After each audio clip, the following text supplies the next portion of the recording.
of Spanish explorers lay marooned and desperate. Their leader, Francisco Pizarro, had been searching for any sign of the vast new world that he thought existed in South America. His first two failed expeditions had left his men weary and mutinous, but Pizarro did not want his third expedition to end in failure. He took out his sword, drew a line in the sand, and said to his men, "There lies Peru with its riches. Here, Panama in its poverty. Choose each man what best becomes a brave Castilian. For my part, I go to the south." 13 Spaniards crossed that line, and it was on that evening in 1528 that Pizarro and those men would begin a journey that would see them explore new lands, topple great empires, and commit terrible atrocities in the name of their country and their God, and most importantly, shape the history of the Americas and the world as we know it.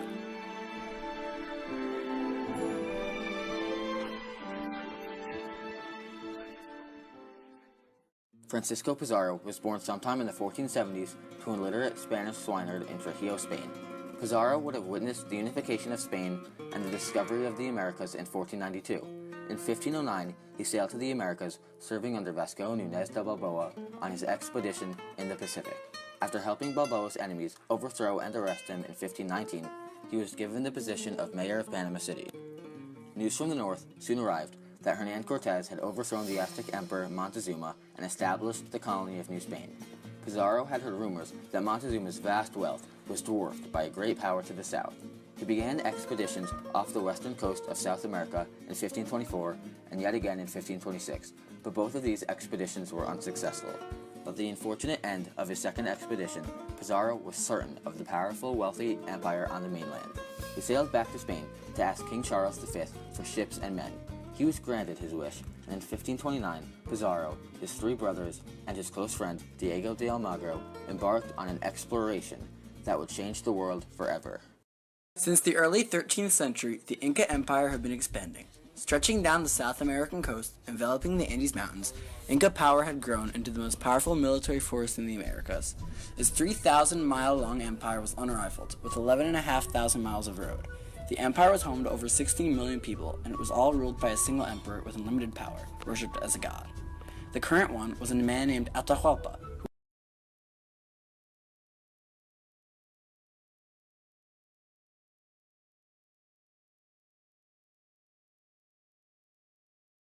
who had just ousted his brother, Huascar, from power in a brutal civil war, a war that drastically weakened the empire.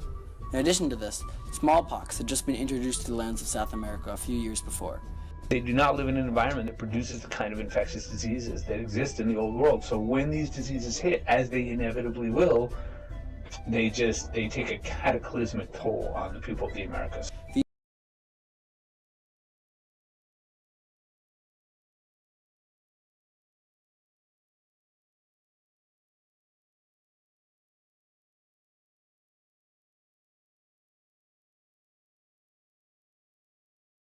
These things in combination meant that Pizarro landed at a uniquely vulnerable time for the Inca. Even so, their vast armies of tens of thousands of men wouldn't have a hard time smashing the foreign upstarts to pieces. At least, this is what Atahualpa believed.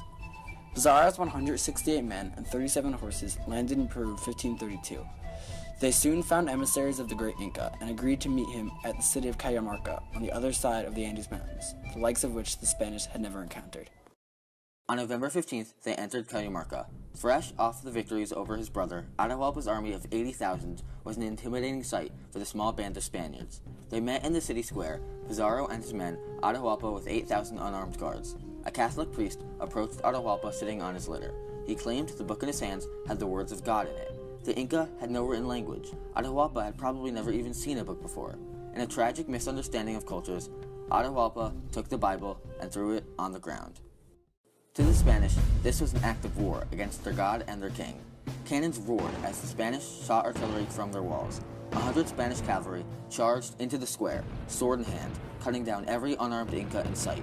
The power of their cannons, the swiftness of their war horses, the bite of their steel, all had never been experienced in South America prior to this encounter. It took medieval Europeans, centuries to figure out how foot soldiers could resist a cavalry charge. In a single battle, horses give the Spanish just an overall, there's no, they cannot be defeated. The Inca broke, and the Spanish charged for Atahualpa, cutting down his bears as new ones came up to replace them. Atahualpa was seized, and 2,000 Inca lay dead, another 5,000 captured, as the Spanish took no losses. In the history of the world, no battle has ever been as one-sided as this one, but even now, Pizarro and his men were trapped, deep in hostile territory with the Grand Inca as ransom. The stakes could not have been higher, but for the riches on the line, Pizarro and his men were willing to risk it all.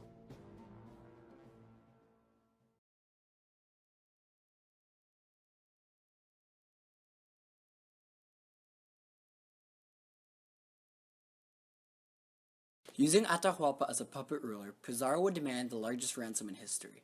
Atahualpa would hand over 25,000 pounds of silver and would fill his room to the ceiling with gold. You've read the account of his ransom of Atahualpa in the Room of Gold and Silver. I mean, nobody in Europe's ever seen that kind of treasure. When they were done extracting money, Pizarro charged Atahualpa with the murder of his brother and sentenced him to death. Andean culture dictates that the body must not be burned to preserve the soul. Atahualpa was allowed to be hung, not burned, on the condition that he was converted to Christianity. He converted and after his death was burned anyways. The Inca had made many enemies on their rise to power, and thousands of native allies joined Pizarro as well as many more Spanish reinforcements from Panama, adding to his now substantial power. The Spanish crowned a new Inca, Manco Yupanqui, but Manco, fed up with Spanish abuse, led 100,000 Inca warriors in a rebellion that would see them lay siege to Cusco and the new city of Lima. The short-lived rebellion, however, was crushed when Almagro returned to Peru after an expedition to Chile. The last great Inca leader fled in exile. Inevitably, with the empire firmly within their grasp, the Spanish started fighting amongst themselves. Almagro attacked Pizarro and his brothers in an attempt to win more of the treasure. I don't think there's anything that Pizarro could have done, short of saying, you know what, Almagro, you're in charge. Almagro was soon captured and executed. However, his supporters in outrage stormed Lima and Pizarro's palace, murdering him. On June 26, 1541, Pizarro, on the ground, drew a cross in his own blood. He kissed it and shouted Jesus as he died. How similar it was how the two friends killed each other over wealth, just as Atahualpa killed his own brother. His murderers escaped Spanish justice to hide with Manco. It wasn't long, however, before they murdered him, killing Inca resistance with Manco. Just like that, the three great leaders were dead, all in the same year. Even with Pizarro dead, the Spanish were now in complete control of the empire. They had made a fortune looting the Inca treasure and temples, but that was nothing compared to what was to come. A mountain, practically made of silver, Potosi in modern Bolivia. At 3,000 feet, the town they built there was where mass amounts of Inca slaves were to mine for silver. Almost all would die in the brutal conditions. The tragic events that unfolded in the Andes is unforgettable, as thousands of native people were turned into slaves.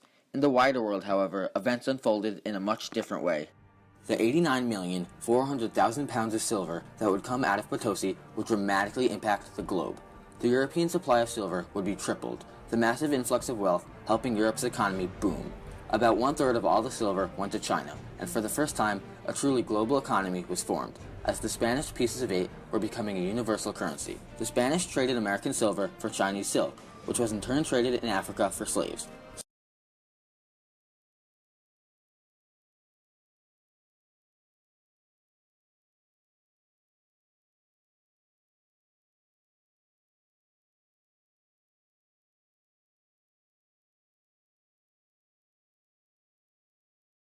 Slaves that were used to mine the American metal. Spanish prosperity did not last, however. The mass amounts of silver created drastic inflation in Spain. Inflation was not yet understood, and the nation failed to increase taxes. All the wealth going to Spain did nothing except attract rivals. The Spanish would declare bankruptcy several times in the next century, as expensive wars and crippling inflation dealt devastating blows. Even so, the economy they created remained, and it was the British and the French that would eventually replace the Spanish role in the emerging modern world. The exchange between the Inca and the Spaniards also caused key plants and animal species to make their way across the Atlantic with precious metals, most notably the potato. The central effect that this encounter had was agriculture. Potatoes grow in land that doesn't support wheat or corn. So potatoes are this enormous new source of calories, and it allows for European population to expand by about 20%. The effect of the potato was mostly felt in Northern Europe. Germany, Britain, Russia all experienced massive population growth, changing the balance of power in Europe. In the Americas, the natives would be exposed to a much larger array of new plants and animals and the diseases that came with them. Pizarro's explorations changed the world in ways that are often misunderstood. What ultimately shapes human history are not great wars or conquests, but the connections and exchanges between people. Wealth, not just in the monetary sense, but in the forms of food, technology, and culture, was spread around the world.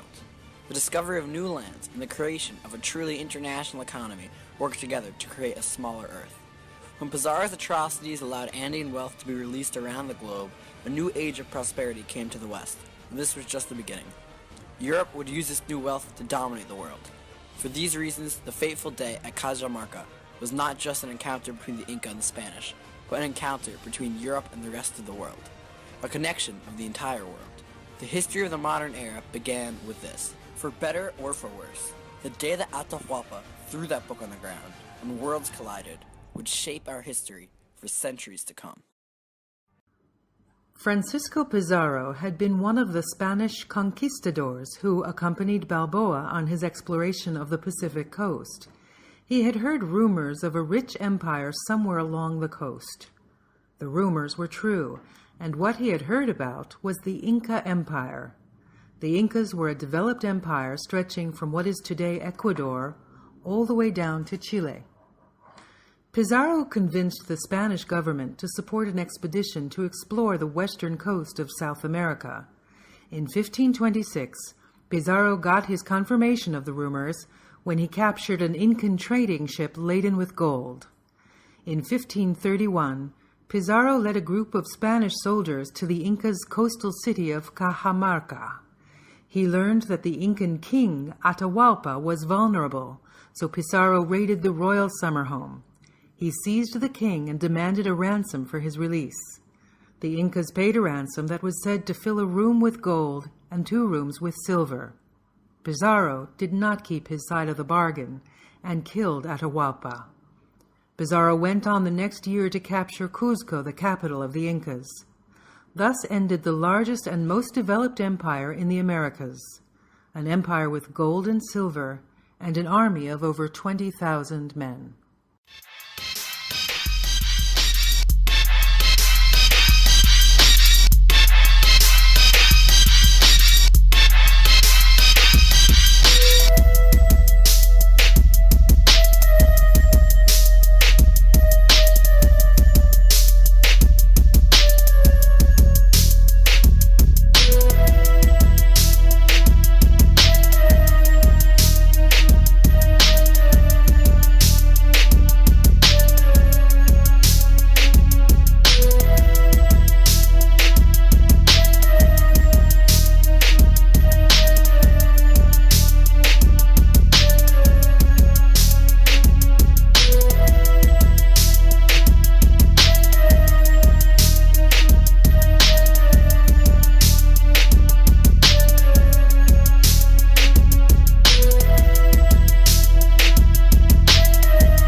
On the outskirts of Lima, Peru, bodies emerge from the sand.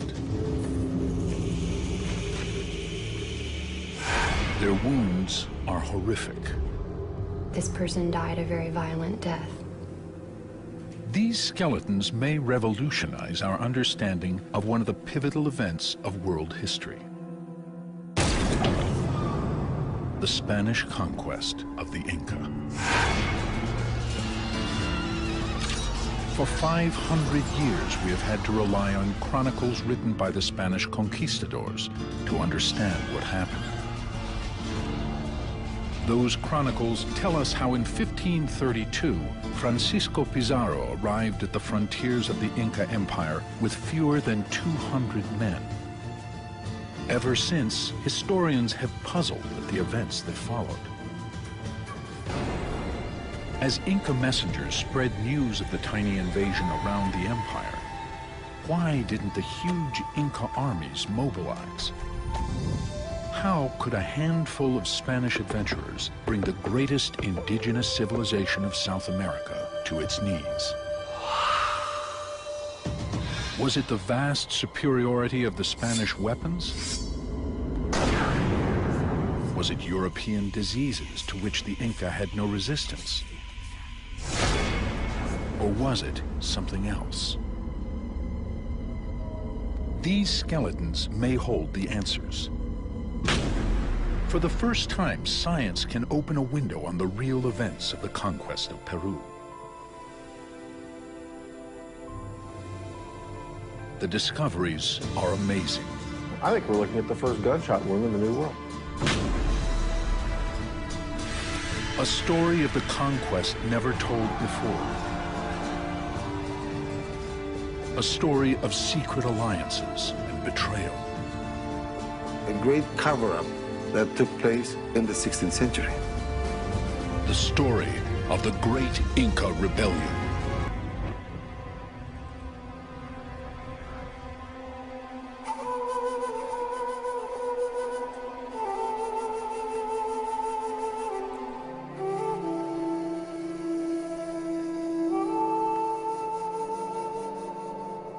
For 3,000 years, the mountains and coasts of Peru were home to the most advanced civilizations of South America. The Inca Empire was the last of many to rise and fall in Peru, but it was the greatest. The Inca were the Romans of the New World. Incomparable builders and engineers, they created Machu Picchu, the most sophisticated road system of the Americas, and countless masterpieces of gold. But their real genius was for conquest. In the 15th century, they used it to conquer the entire Andean region. The ghosts of that fierce Inca empire still haunt Peru's modern capital, Lima.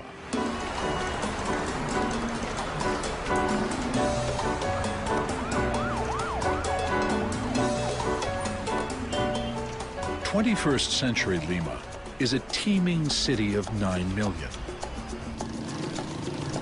But beneath its sprawling shanty towns lie layer upon layer of Peru's ancient dead.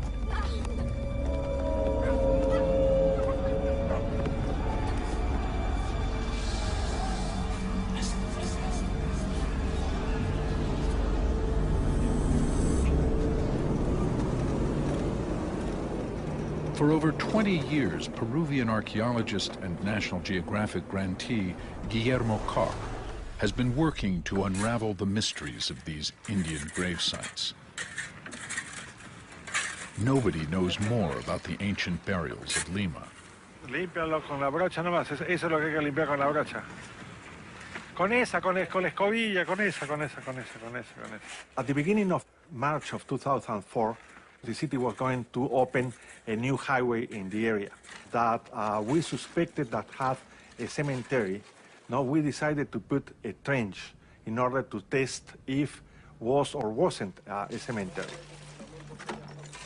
The site Guillermo was investigating was an apparently unremarkable hillside in a suburb of Lima called Puruchuco. He set to work with his colleague of many years, archaeologist Elena Goicoechea. Hola, Willy. Hola, Elena, ¿cómo estás? Very quickly, their test trench yielded results. The result of the test was about 20 graves, in a trench that was 2 by 8 meters. That finding led us to conclude that little ravine was in fact a cemetery.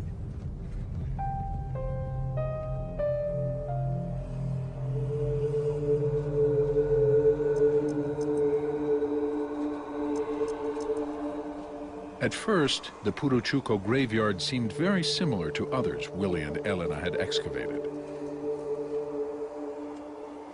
Bodies were buried at regular intervals in a crouched sitting position facing the rising sun. This is the classic pattern of Inca burials. But before long, strange anomalies began to appear.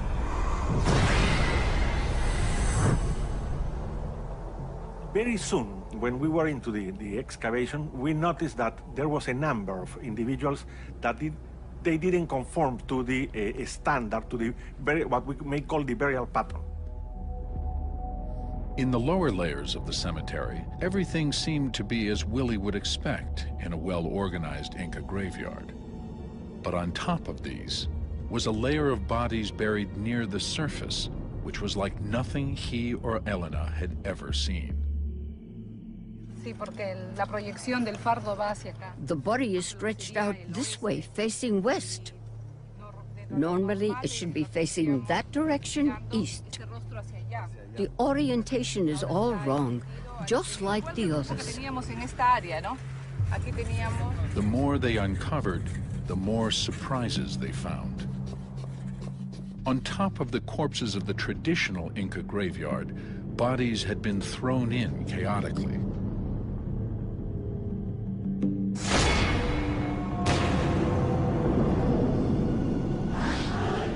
Instead of the usual careful wrapping of the body with cotton stuffing and woolen fabrics, these had been hastily wrapped in simple cloths called telas.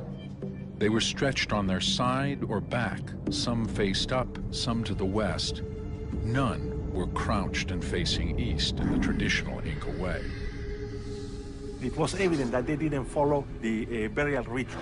They were without the proper offerings. Now the question is why these individuals have been buried in such an unusual way. To someone who knows the Inca world as well as Willie and Elena, this was mystifying. Reverence for the dead was at the core of Inca culture. Properly performed death rituals were crucial to ensuring the rebirth of the dead in the spirit world. Hence, their burial in a crouched, expectant pose facing the sunrise, symbol of rebirth. Against this backdrop, the treatment of the bodies at Puruchuco was doubly surprising. It's as if the moment they died, they just wrapped them in a cloth, brought them to the cemetery, and stuck them in the ground chaotically, not the usual Inca way. When Willie and his team unwrapped the loosely covered skeletons, what they found was even more shocking. Almost all bore marks of extreme violence. Skulls had been crushed, and some showed injuries that had never been seen before in an Inca cemetery. In fact, in any Indian cemetery anywhere in Central or South America. One skeleton in particular really caught their attention. They called him Mochito, the severed one, because of his horrific injuries. The left middle and ring finger on the left hand been perhaps cut off or twisted off. He's clearly received some sort of blow to the face, a perimortem fracture to the left first rib, a pretty bad break to the proximal femur. All of these injuries together lead me to believe that this individual died a very violent death. Melissa Murphy is a bioarchaeologist working with Willie to interpret Mochito's injuries. This is a very exceptional skeleton for a number of reasons. He's very atypical. He has a series of perimortem injuries that I haven't encountered before, in particular, these 3 quadrangular defects to his cranium. One of the defects also has a small radiating fracture, hinging fracture, that it looks like something caught the outer table of this bone. I've never encountered this, and based on documented cases of other injuries, it seems consistent with metal-edged weaponry. You know, something else, but not something you would see among Inca weapons. The Inca had few weapons capable of delivering the clean, piercing wounds Melissa sees in Mochito's remains. Their deadliest weapons of war were stone clubs, spears, and slings. The type of weaponry used by Inca warriors had been obsolete in Europe for over 2,000 years. The Inca army would have been totally beyond the comprehension or historical memory of the Spaniards. It's a chalcolithic army, meaning that the Andeans could smelt gold, silver, copper, but all of their cutting implements, all of their piercing implements, all their weapons were stone. The arrival of Pizarro and his conquistadors in 1532 brought this Inca army and its stone weapons face to face with 16th century Europe's most advanced military technology.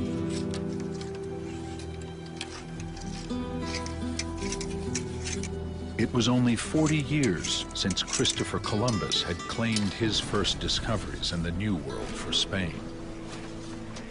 Since then, indigenous populations of the Americas had been overwhelmed by the relentless Spanish expansion. One reason for that was that the Spanish brought with them two things the Indians had never seen before. The Spanish had enormous advantages of mobility. Their horse was perhaps the second largest advantage they had. The greatest advantage was their possession of steel weapons. The strange wounds on the top of Mochito's skull made Willie and his team think of stab wounds delivered from horseback. Could the bodies in the graveyard be victims of Pizarro's conquistadors? If so, they would be the first ever found.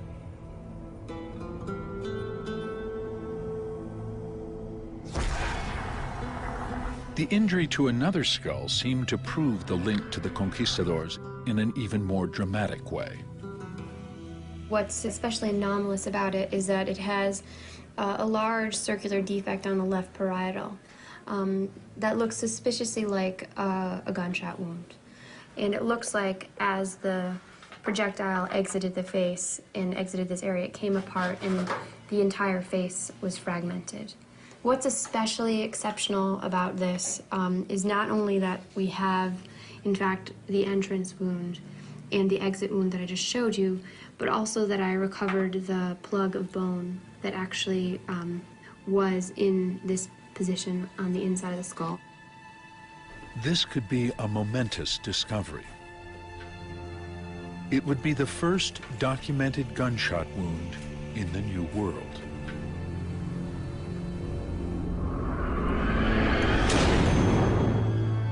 The primitive but deadly 16th century guns called arquebuses were just one of the many terrifying novelties the Spanish brought with them to South America. The Spanish arquebuses of the conquest were no more awkward than European infantry muskets 100 years later, a bit heavier for the projectile weight, but the Spaniards knew how to use them. They knew how to use them well. The combination of guns, steel weapons, and cavalry had a devastating effect on native armies. The Inca had no defense against any of them. The European response to a cavalry charge had been learned over centuries of exposure to mounted combat. Over the short term, the Inca had no response whatsoever to cavalry.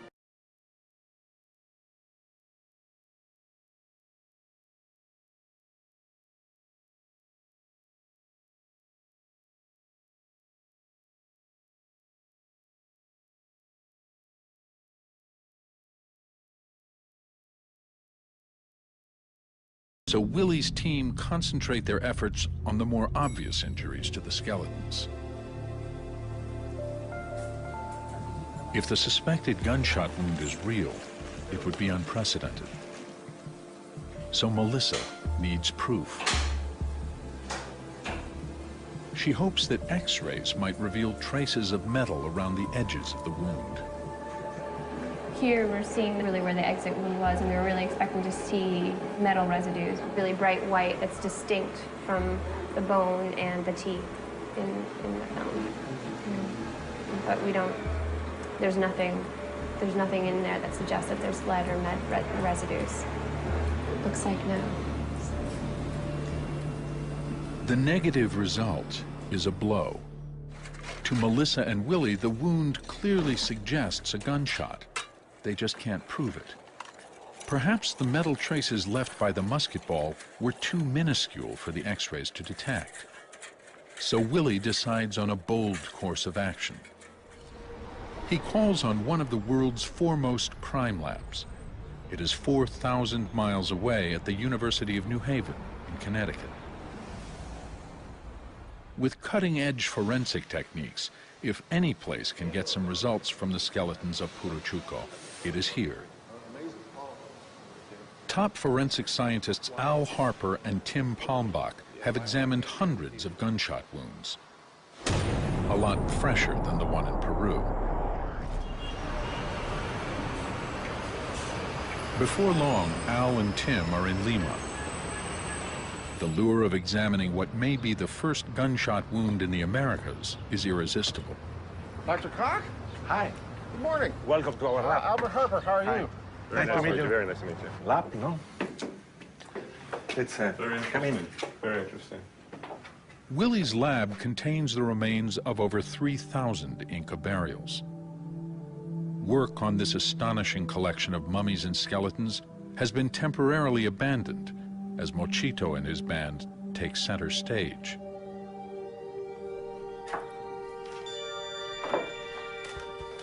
Al and Tim immediately focus on what Melissa thought might be the gunshot wound. Oh, how interesting. Look at this.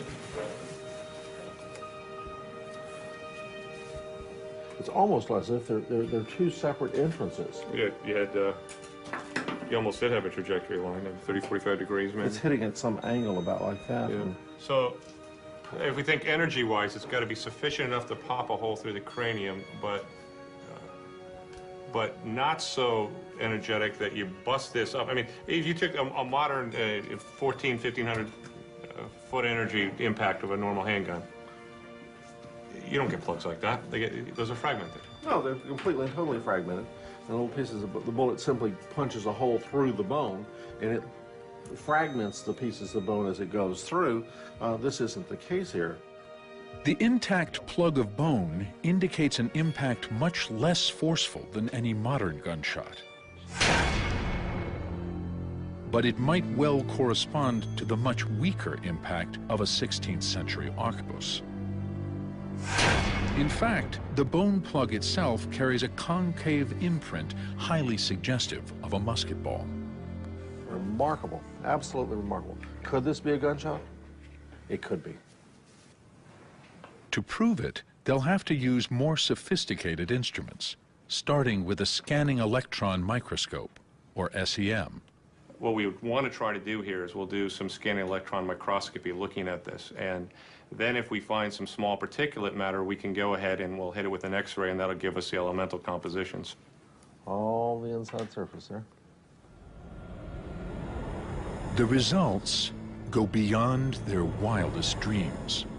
The edges of the hole in the skull and the entire surface of the bone plug are impregnated with fragments of iron, a metal sometimes used for Spanish musket balls. Standard X-ray procedures failed to see these iron particles because what ultimately we established through the SEM is that these were very small particles that were actually hidden in these small fissures and fractures in the bone.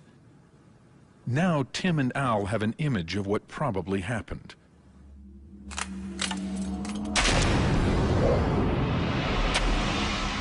As the musket ball punched into the back of the skull and passed through the head, it left iron fragments deep inside the bone, which had stayed there for 500 years. Honestly, when we were first confronted with the possibility that there was a gunshot wound some 500 years ago, we were skeptical. And as any scientist would do, we sought to disprove that. Simply, there's nothing that we have found or evaluated that is inconsistent with that having been indeed a gunshot wound.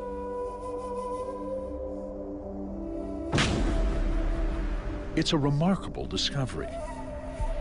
Not only the first evidence of a gunshot wound in the Americas, but support for Willie's belief that the bodies from the Puruchuco graveyard could be the first ever forensic remains of the battles of the conquest. The questions posed by these precious bones are tantalizing. What other stories do they have to tell? Who was Mochito? How did he and his people die?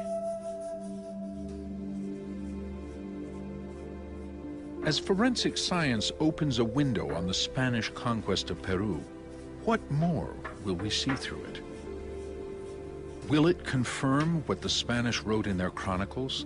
That courage, along with guns and steel swords, gave a tiny band of conquistadors such an advantage they could vanquish thousands.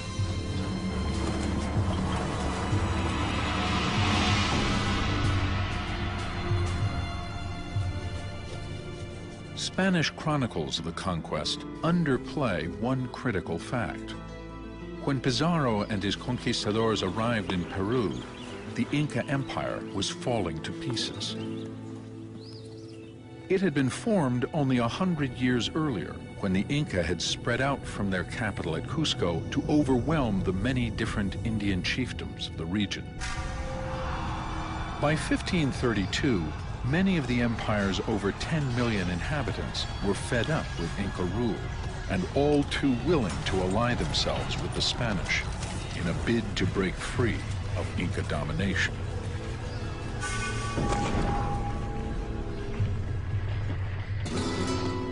For the newly arrived Spanish, this was a great stroke of luck. Even with their huge technological advantages, they were hardly a formidable fighting force. It's a mistake to think of the conquistadors as soldiers. They were not soldiers in the contemporary Spanish sense, let alone the modern American sense. They were adventurers. They were absolutely ruthless, but they weren't soldiers. Many of the conquistadors were illiterate, including Francisco Pizarro himself. From peasant stock in rural Spain, most were men of action, not letters. The task of telling the story of the conquest largely fell to scribes and chroniclers. Over the years, a sort of official version of what happened was composed. Historians and archaeologists have long suspected that in the process, facts were altered and some conveniently forgotten. The chronicles tried to justify the conquest. And in order to magnify the glory of the Spaniards, they exaggerate. The chronicles go to great lengths to paint a dramatic portrait of Spanish hardships and heroism, but largely ignore the help given them by their Indian allies. They recount a series of dramatic confrontations in which Pizarro's tiny band confront vast Inca armies and against all odds triumph. The most remarkable of these takes place only weeks after the Spanish arrive. At Cajamarca in northern Peru, they come upon the troops of the Inca king Atahualpa, who are celebrating a successful military campaign. The Inca are not prepared for battle. But the Spanish take them by surprise and massacre them.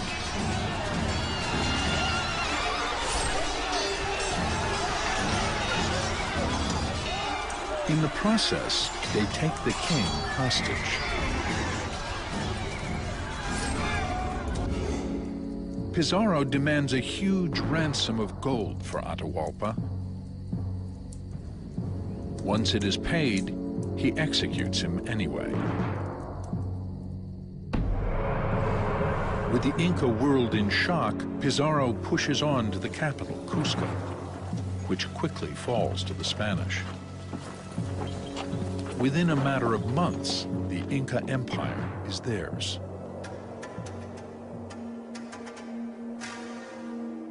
It takes 4 years for armed Inca resistance to materialize.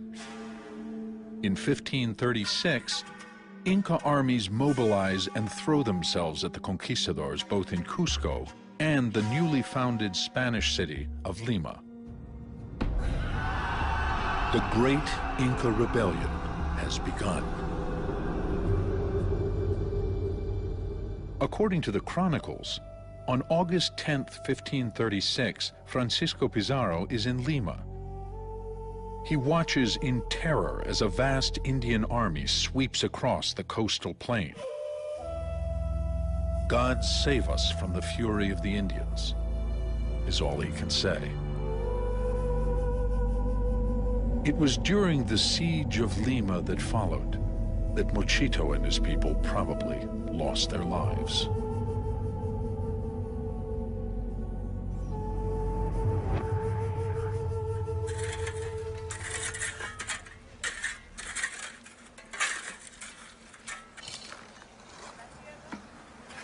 The time layering or stratigraphy of the cemetery at Puruchuco tells Willie that Mochito's remains are from the very first years of the conquest. The only event that could explain the injuries and the stratigraphic position of this was the siege of Lima. In August 1536, the city of Lima is only 18 months old. Its few adobe houses are arranged in a grid system around a central square.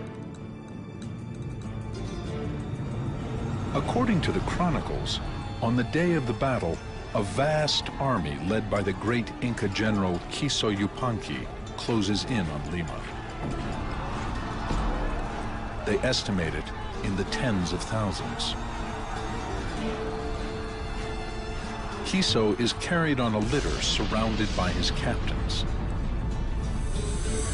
Pizarro has only a few hundred troops.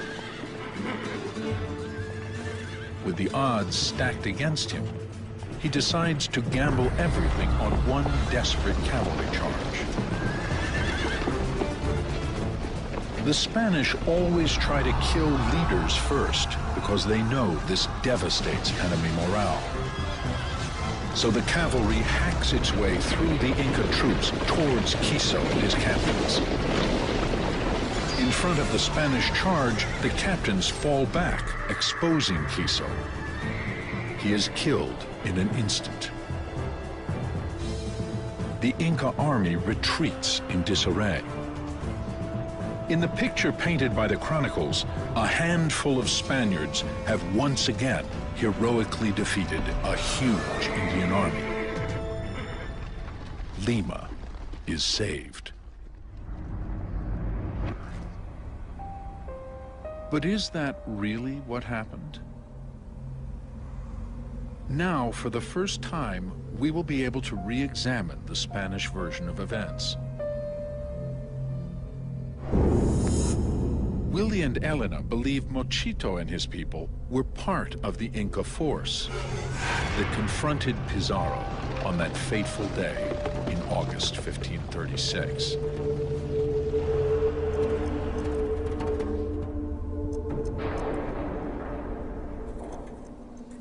The finding of this individual is very important because we can confront the descriptions contained in the European documents with material evidence, with the reality.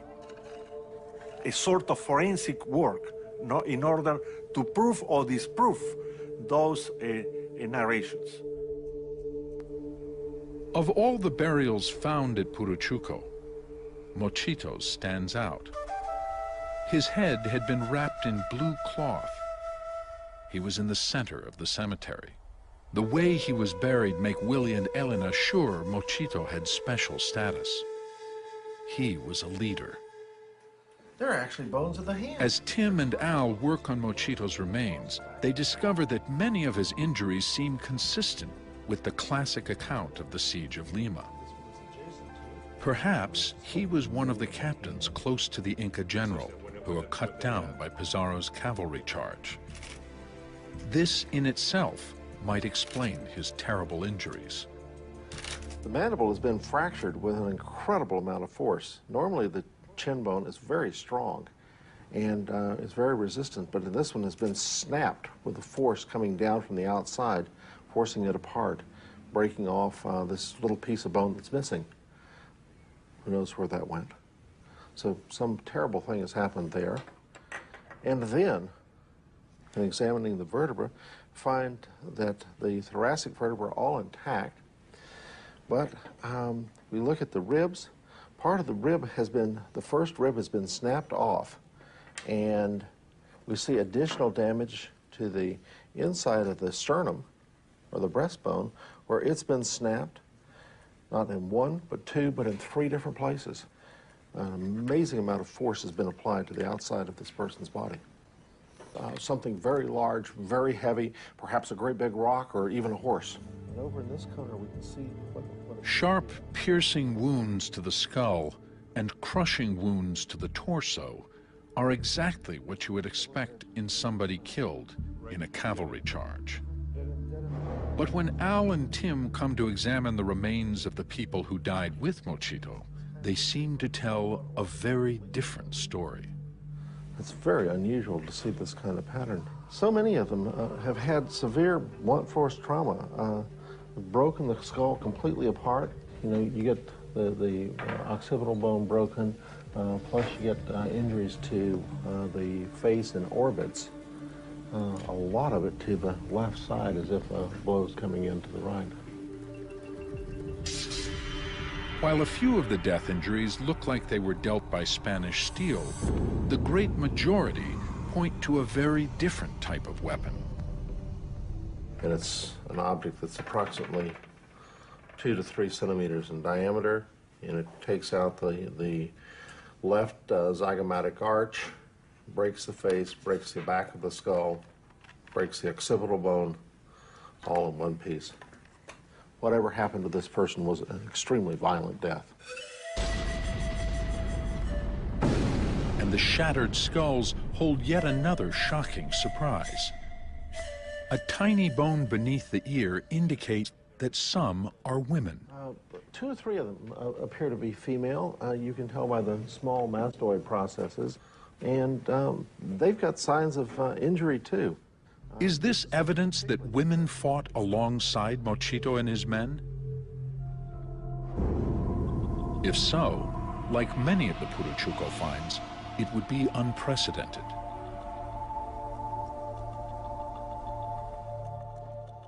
To look for the weapons that could have caused these blunt force skull injuries, Al and Tim head for the Gold Museum of Lima.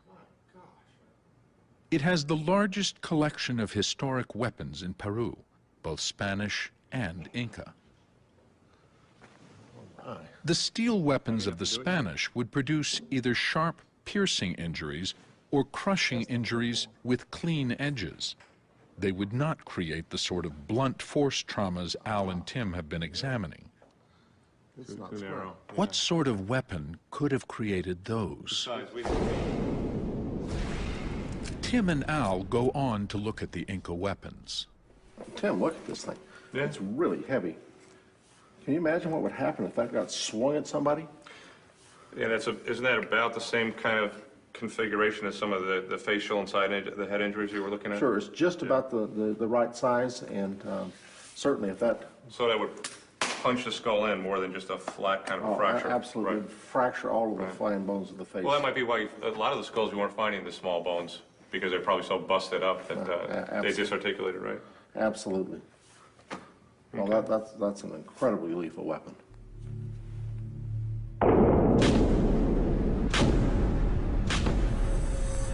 The possibility that the Indians found in the Puruchuco cemetery were killed by stone clubs points to a stunning conclusion.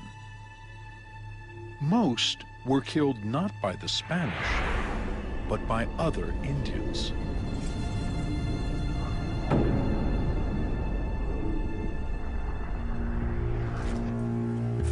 Of 70 individuals in the Puruchuco cemetery, only 3 show clear signs of being killed by Spanish weapons. This directly challenges the account in the chronicles. So what really happened at the Siege of Lima? Willie knows that to get to the bottom of this mystery, he needs the collaboration of other disciplines. Not just forensic scientists, but historians too. For 500 years we've been told a handful of Spaniards and their irons and their horses were able to take an entire empire.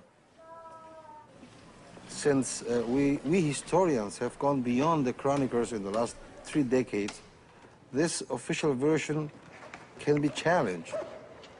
Historian Efraín Treyes has been studying the historical records of the early Spanish colony in Peru. They are housed in places like this, the archive of the Franciscans at the convent of San Francisco de Lima. Efraín's attention was drawn to a long-forgotten court case which took place in Lima many years after the siege. It sheds dramatic new light on the events of August 1536. Years after the rebellion, the heirs of Pizarro were arguing with the crown. And as part of that trial, they contended that the costs of defending Lima from the siege had had a heavy impact on the Pizarro estate, and they had to be rewarded for that. The crown disagreed. They brought Indians in who were present at the siege. The Indians testified that the fighting involved small skirmishes, but no major battle. We have references of fighting during the siege, but mostly Indians against Indians. Witnesses also claimed that the Inca army was in the thousands, not tens of thousands, that there was no heroic cavalry charge by Pizarro, and that Spaniards who did fight were protected by large numbers of Indians who were fighting alongside them. So this leads me to think and believe that the Great Siege must have taken place in a very different manner than we have been told.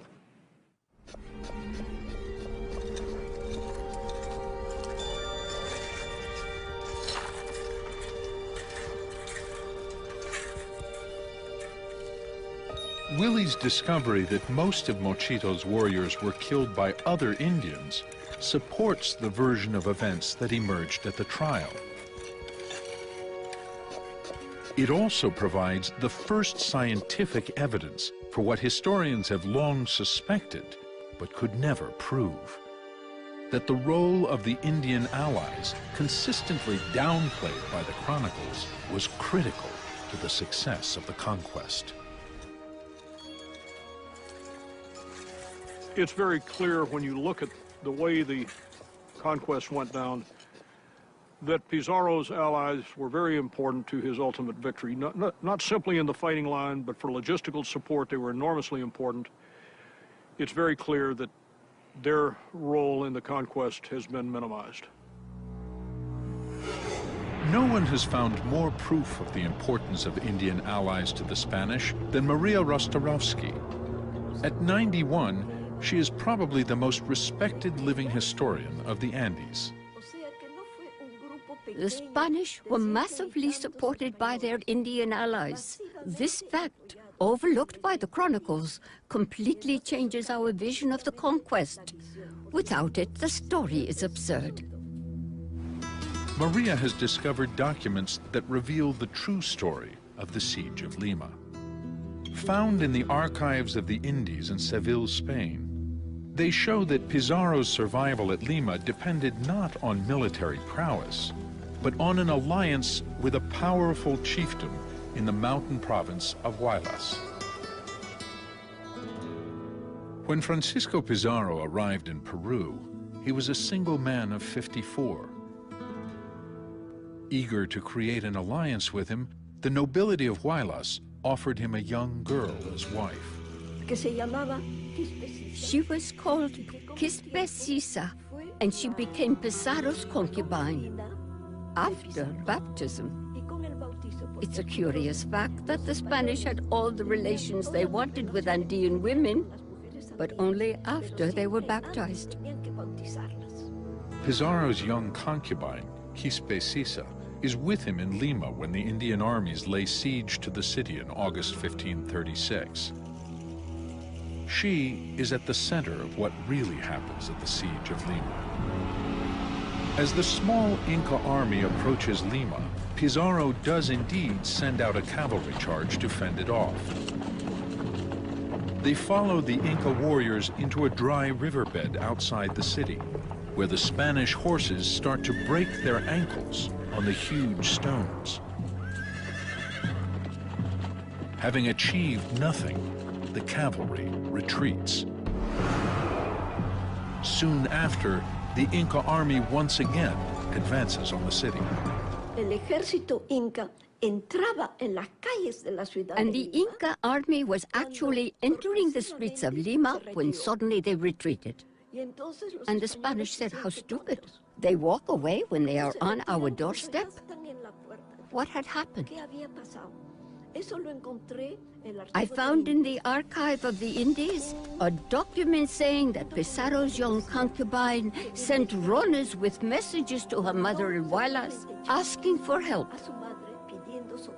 She asked for an army, and her mother sent her one. Quispe Sisa's mother was a chief in her own right. As soon as she received news that her daughter was surrounded in Lima, she dispatched a large army to relieve the city.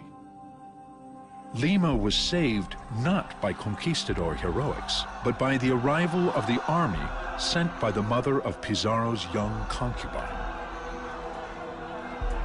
As the Indians from Huaylas descend on Lima, the Inca army sees that its situation is suddenly hopeless. The balance has tipped in favor of the Spanish. The Inca army retreats in disarray. They are pursued by a few Spaniards, accompanied and protected by large groups of warriors from Huaylas. The fighting of the siege of Lima takes place in small skirmishes around the city. It was probably in one such skirmish that Mochito and his people met their deaths at the hands of the Spaniards and their Indian allies.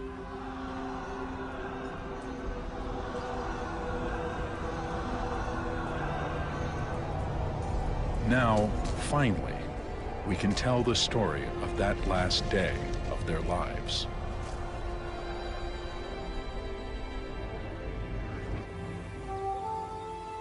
We don't know Mochito's real name, but from the way he was buried, we know he was a leader, and he was young.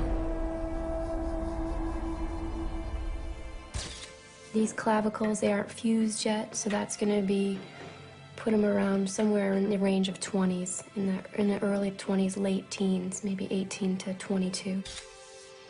Typically, he would have had at least one wife and children. He may have known nothing of the upcoming battle until Inca emissaries came to Puruchuco demanding his support for their fight against the Spanish.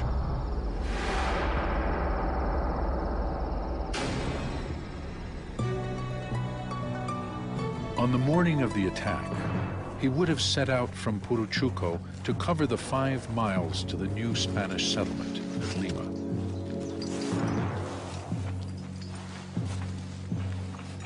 He and his fellow warriors would have been armed with the traditional Inca weapons, stone clubs, bolas, and spears. They were accompanied by their women, not as warriors, but probably as carriers of food and water for the day's fighting. Don't forget that the viruses might have already arrived and decimated the indigenous population. Since they had lost so many warriors, it was probably women who carried the supplies. Mochito and his people were part of the Inca army that tried to enter Lima and was forced to retreat by the arrival of the army from Huaylas.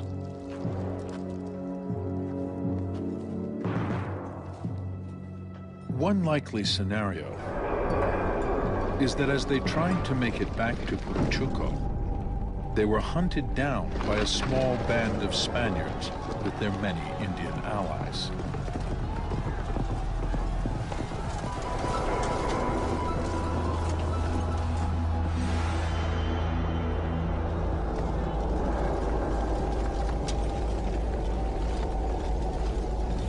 Mochito's people were clearly outnumbered.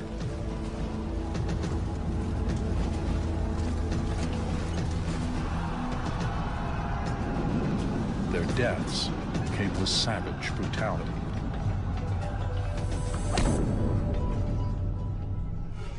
So this is another individual who has a series of blunt force injuries, perimortem injuries to the left side of the cranium. One warrior was killed like no other, shot in the head by a Spanish arquebus. The first recorded gunshot victim in the New World. It is very clear that everything we've evaluated is consistent with indeed this being a gunshot wound. No one was spared the slaughter, not even the women. This is a young woman, and she's been hit very hard. As a leader, Mochito would have been attacked with special ferocity.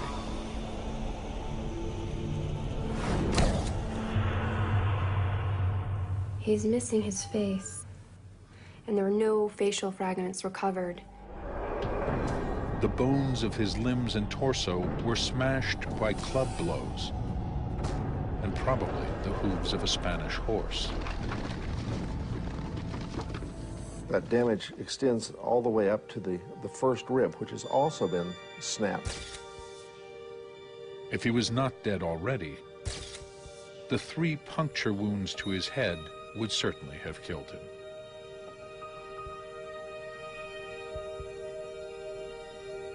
When we have a chance to look at the CAT scans where we can actually peer inside the skull, we can see that the inner layer of the skull is punched out in all 3 cases. That much force pushing into the skull would have caused death. Perhaps in a final coup de grace, Mochito died as a Spanish lance stabbed him 3 times in the back of his skull.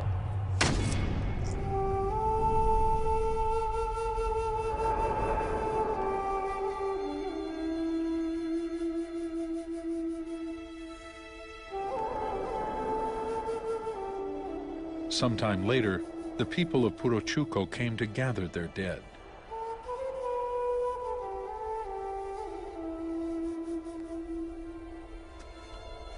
Perhaps a day or more had passed before they dared venture out. Rigor mortis had already set in. This might explain the unusual sprawled postures in their graves. With war parties still in the area, there was no time for proper death rituals. Mochito and the people who died with him were hastily buried in their clan cemetery.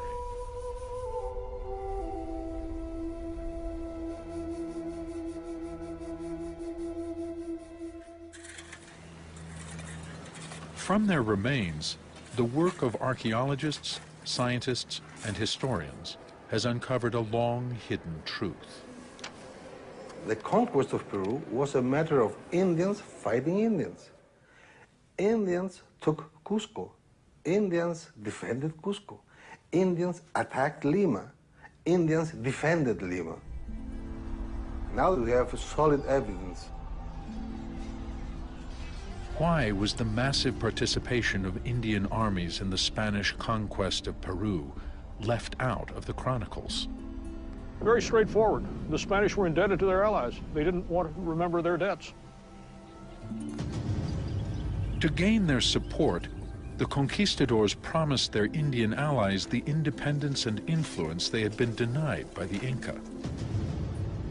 After the conquest, the promises were all conveniently forgotten. There has been a political interest to erase from the historical landscape all the indigenous elements that helped Pizarro.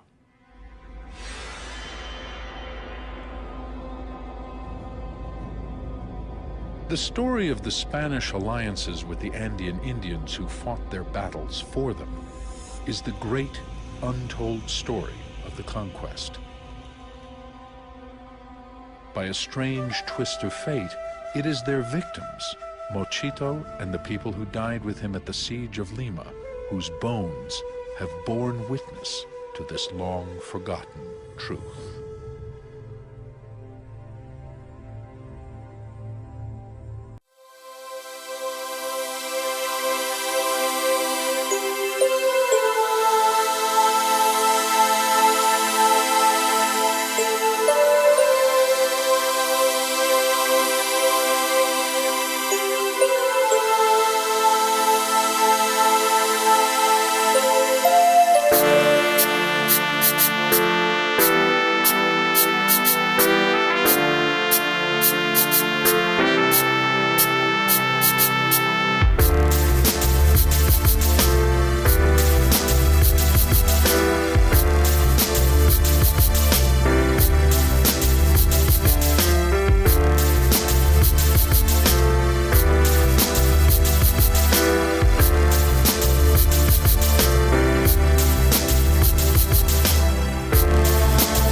Recent archaeological discoveries in the People's Republic of China are changing America's concept of its own history. From ancient historical records, we hear of a Buddhist monk, Hu Shen, who by his own written account appears to have landed on the American continent in 458 AD. Did the trail they took lead them to Central America? Now, new discoveries off the coast of California may furnish proof that America was discovered by Chinese explorers over 1,000 years before Columbus.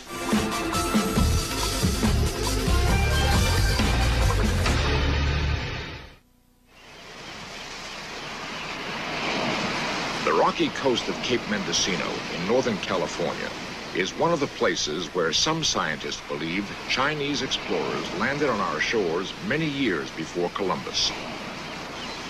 Larry Pearson, a marine archaeologist, searches beneath the seas for evidence of such voyages. Larry is one of the few respected scientists who believe there is an element of truth to be found in ancient Chinese tales. The Chinese memorialize their legends by staging historical pageants. One story tells of a skillful magician who, when sent on a secret journey by his emperor, Qi Huangdi, returned with reports of a land far away across a vast ocean.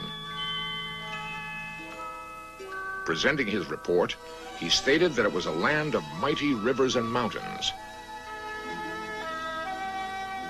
Here, strange people dwelt whose gods granted them the gift of the elixir of life. He pleaded for this gift of immortality for his master, but it was denied him. He claimed it could only be parted with in exchange for rich gifts. 1,000 noblemen and beautiful maidens were required, together with skilled craftsmen. Excited by the prospect of eternal life, the emperor gave leave to proceed. The magician gathered together a large group capable of starting a new colony. They built the necessary ships. The fleet set sail and was never heard from again. To argue who discovered America first is to ignore the fact it has been populated for hundreds of thousands of years. More important, we should examine what effects visitors from other lands have had on early Indian civilizations.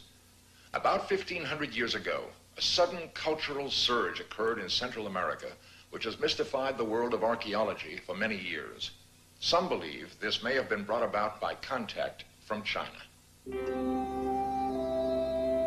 The Buddhist religion was flourishing in China in the 6th century. In a monastery in Shenxi province, these statues stand guard over the records of Buddhist history. We learned from these stone tablets that in 570 AD, several monks set sail across the Great Sea to seek new converts to the Buddhist faith. The official account of their voyage states that the monk Hu Shen and his companions, sailing eastward, came upon the shores of a strange, faraway land. The distance logged was 20,000 leagues, or about 7,000 nautical miles. This would place them on the coast of Southern California. The account does not record their feelings as they cautiously entered a strange new land. Only that they made their way inland through forests, across mountains and deserts for 350 miles.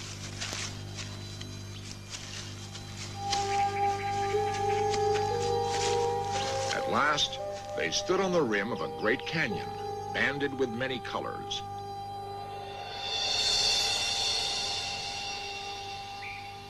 Could they have been describing the Grand Canyon? The account continues that at the bottom of the canyon, far below, there was a river winding among boulders.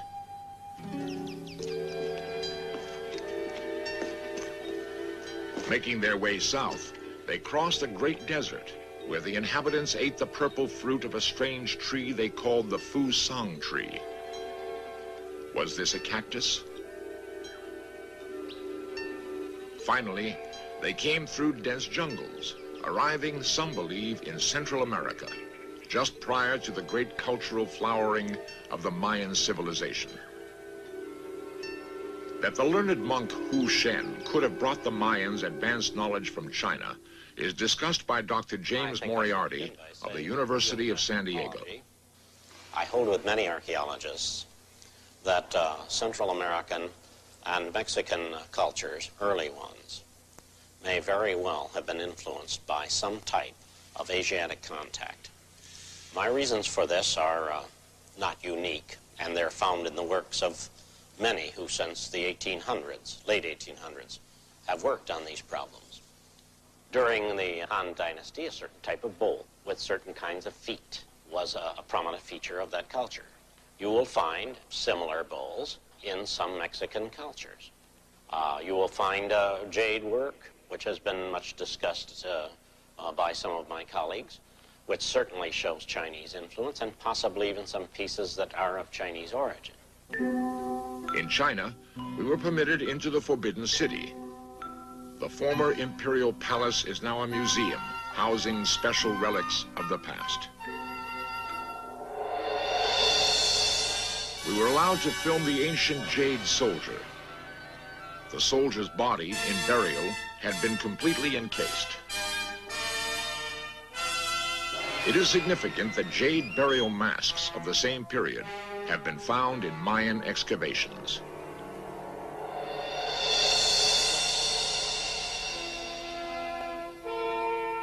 In China, we also filmed many serpent heads, only to find identical figures in Central America.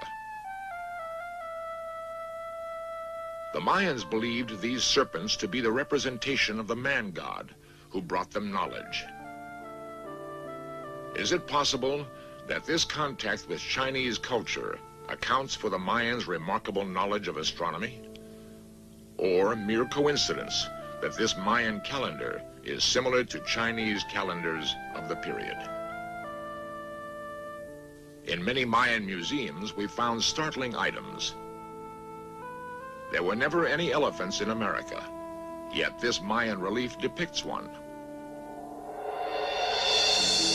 The Mayan face had a distinctive shape, yet occasionally faces are found that appear to be Chinese. The Mayan god of happiness is unmistakably Chinese. The image of this bearded man continues to be a mystery. Perhaps you've heard of the Forbidden City.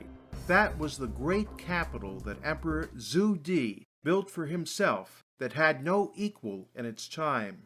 Shortly after the city's dedication, attended by dignitaries from Asia and Africa, Zhu Di launched a massive fleet of treasure ships to explore the world, find new trading partners, and expand the empire's system of tribute.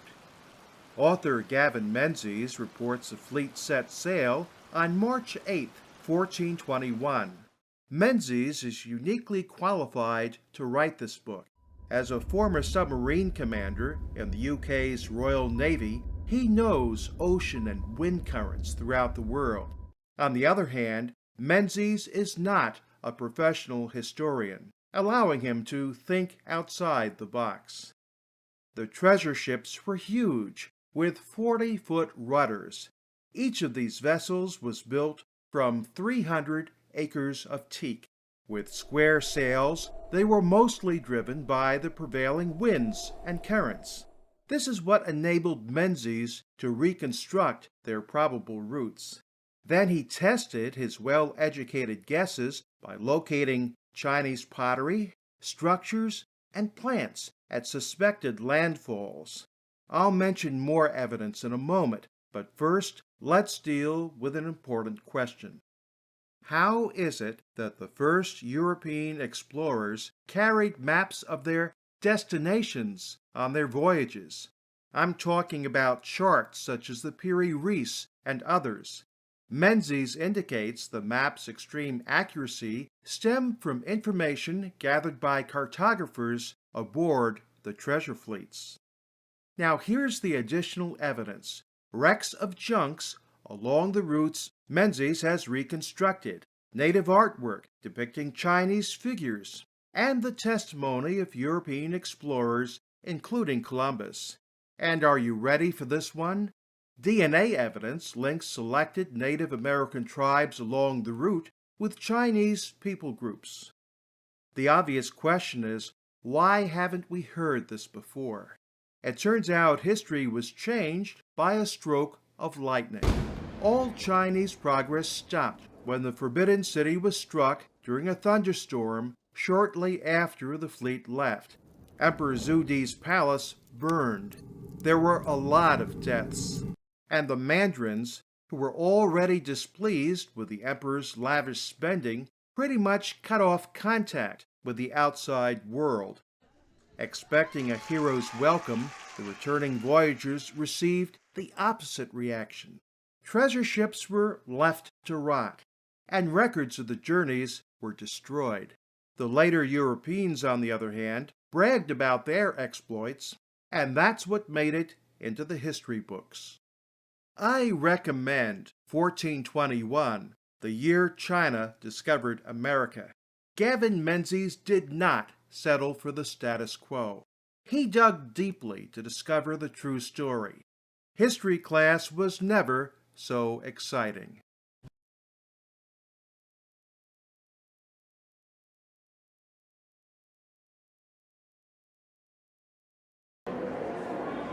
This may not look impressive, but again, take into account that it's one single block of stone, andesite or diorite, and somehow they must have had saws of some kind to be able to cut away the large sections and expose that area. How did they do it? I don't know.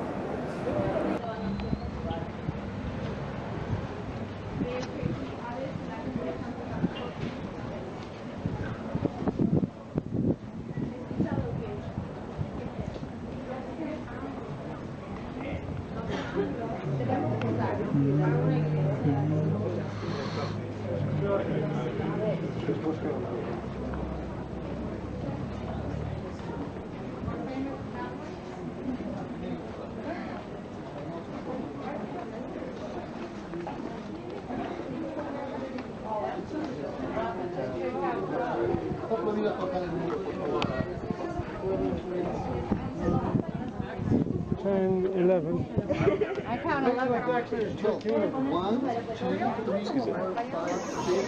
What if there were archaeological evidence of men and dinosaurs living together? How would your view of evolution change? How would your view of the Bible change if it talked about dinosaurs? We wanted to get a feel for what the average person believes about dinosaurs, so we decided to go down to Huntington Beach and ask people on the street. What if there were archaeological evidence of men and dinosaurs living together? How would your view of evolution change? Everything would change. Drastically. That would change everything. I would want to know more about it, obviously. How would your view of the Bible change if it talked about dinosaurs? Would strengthen my belief in it, and it would clarify a lot of things. It'd be kind of strange if they talked about that. We showed them these 4 animals and then asked the following question. In your opinion, which one of these best fits all of the following characteristics? It eats grass as cattle do. Look at the strength in its back muscles, the power in its stomach muscles. It makes its tail stiff like a cedar. The ligaments of its thighs are intertwined. Its bones are like bronze tubes. They are like iron bars. The unanimous response to this question was letter B. It was extremely revealing that everyone chose the Brachiosaurus when asked which of the 4 creatures they thought best fit the description. The fact is that the creature in Job 40 is an excellent description of a sauropod dinosaur. It may not have been the Brachiosaurus, but it was certainly some type of dinosaur. We then asked them to identify this creature, which everyone easily recognized as a Stegosaurus. However, this Stegosaurus is carved on a wall of the Ta Prohm Monastery of Cambodia, built by Jayavarman VII in honor of his mother and dedicated in AD 1186. This is very significant when we consider that the first modern discovery of dinosaurs was made in 1821 in England. This begs the question, how could a dinosaur be depicted on a column of this ancient temple if evidence of dinosaurs was not discovered until AD 1186? The logical explanation is that men and dinosaurs did live together in the recent past. The evidence of the ecostones from Peru and other archaeological evidence from cultures around the world strongly attest to the coexistence of men and dinosaurs.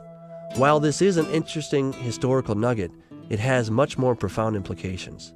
The stones corroborate the literary evidence of the Bible that men and dinosaurs lived together. In 1956, the Soldi brothers of Peru discovered some rare burial stones in the tombs of the Nazca civilization. They took them to Dr. Cabrera, who they believed would be interested in them since his father had also collected similar stones. Dr. Cabrera began collecting these stones, and now his little museum has somewhere between 11,000 to 12,000 stones, and on top of that, there are approximately another 3,000 stones in both private and public collections worldwide. The stones have engravings of many scenes from the life of the Nazca people, who are most renowned for the creation of the giant geoglyphs, known as the Nazca lines. Some of the stones have cultic scenes, some contain perverted scenes like on other antiquities from Peru, some have advanced technology, such as surgical operations and telescopes on them, However, the most revealing are those, and there are many hundreds, which have very recognizable dinosaurs on them. The book of Job and other passages in the Bible speak of dinosaurs which the stones powerfully authenticate, contrary to the conventional and flawed rhetoric of evolution, which insists that dinosaurs died out 65 million years ago. Evolutionists are confident that men and dinosaurs never lived together. In fact, evolutionist Dr. Louis Jacobs states, the co-occurrence of men and dinosaurs would dispel an Earth with vast antiquity. The entire history of creation, including the day of rest, could be accommodated in the 7 biblical days of the Genesis myth. Evolution would be vanquished. Dr. Jacobs is typical of many evolutionists, but what is perhaps most disturbing about his statement is to consider that he is a professor of geological sciences and president of the Institute for the Study of Earth and Man at the Southern Methodist University. Clearly, the existence of dinosaurs has caused some to claim that the Bible is just a myth, whereas evolution is thought to be an established fact. So let's take up his challenge by demonstrating the coexistence of men and dinosaurs and thereby vanquishing evolution.